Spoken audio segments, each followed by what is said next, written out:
ತಿರ್ಸಿ ಸ್ವಲ್ಪ ಕಾಲ್ ಮೂಮೆಂಟ್ಸ್ ಮಾಡಿ, ಏನೂ ಆಗಲ್ಲ, ಸುಮ್ಮನೆ ಮಾಡಿ. ஒன்றும் ஆகாது, கம்னு உட்காரு, பயப்படாத. அவன் வீடியோ தான் பிடிச்சின்னு இருக்கு.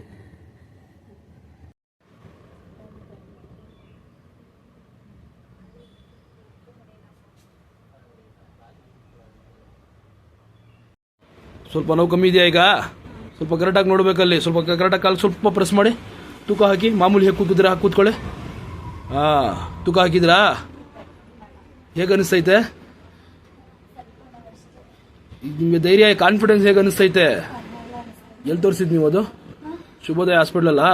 ಏನು ಹೇಳಿದ್ರಲ್ಲಿ? ಹಾಂ, ಈಗೇನು ಮಾಡ್ತೀರಾ ಈಗ? ಕಟ್ಟು ಬಿಚ್ಬಿಡ್ಲ, ಆಪ್ರೇಷನ್ ಮಾಡಿಸ್ಕೊತೀರಾ? ಧೈರ್ಯ ಇದೆಯಾ? ರೆಡಿ ಆಯ್ತೀರಾ ಅಂತ ನೀವು? ನೋಡಿ ಬ್ಲಡ್ ನೋಡಿ ಹೇಗೆ ಹೋಗುತ್ತೆ. ಇದೇನು ದೊಡ್ಡ ವಿಷಯ ಅಲ್ಲ, ಸುಮ್ಮಿರಿ. ತಡ್ಕೋಬೇಕು, ಏನು ಇಲ್ಲ, ಸುಮ್ಮಿರಿ.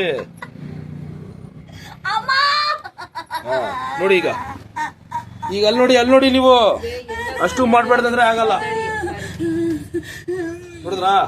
ನೋಡಿ ಬ್ಲಡ್ ಏನಿಲ್ಲ ಈಗ. ರೆಡಿ ಆಗಲ್ಲ, 40 days ಬೇಕಾಗತ್ತೆ. 6 ದಿವಸಕ್ಕೆ ನೋಡಿ ಎಷ್ಟು ನಿಮ್ಗೆ ಪರವಾಗಿಲ್ಲ. ಸೌಮ್ಯರಾವೆ, ನೀವು ಅರ್ಥ ಆದ್ರೆ ಮಾಡಿದ್ರೆ ನಾನು ಹೇಳ್ತೀನಿ ನಿಮ್ಗೆ.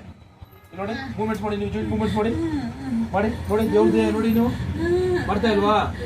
ಸ್ವಲ್ಪ ನೋವು ಇದ್ದೇ ಇರುತ್ತೆ, ನೀವು ನೋವು ತೊಡ್ಕೋಬೇಕು ನೀವು. ನಿಮಿಷ ಹತ್ರ ಆಗಲ್ಲ, ಜರ ಕುಚ್ಕೊಳ್ಳೋದು. ವಯಸ್ಸಾದ ಮೇಲೆಲ್ಲ ಟ್ರೀಟ್ಮೆಂಟ್ करने होता है, चेहरा देखो मैं ट्रीटमेंट करना होता है. ಒಂದು ನಿಮಿಷ ಇಲ್ಲಿ ನೋಡಿ ಅಕ್ಕ, ನೋಡಿ ಮೂವ್ಮೆಂಟ್ಸ್ ಮಾಡಿ, ನೀವು ಮಾಡಿ ಮೂವ್ಮೆಂಟ್ಸ್ ಮಾಡಿ. ಸ್ಲೋ ಆಗಿ ಮಾಡಿ, ಸ್ವಲ್ಪ ಧೈರ್ಯದಿಂದ ಮಾಡಿ ನೀವು. ನೋಡಿ ಆಯ್ತಾಯ್ತಾ? खाली एक्सरसाइज को बोले हम मालूम खाली ये पोर्स है, ये पोर्स खाली जरा ट्विस्ट करना. जॉइंट में अंदर कैल्शियम जब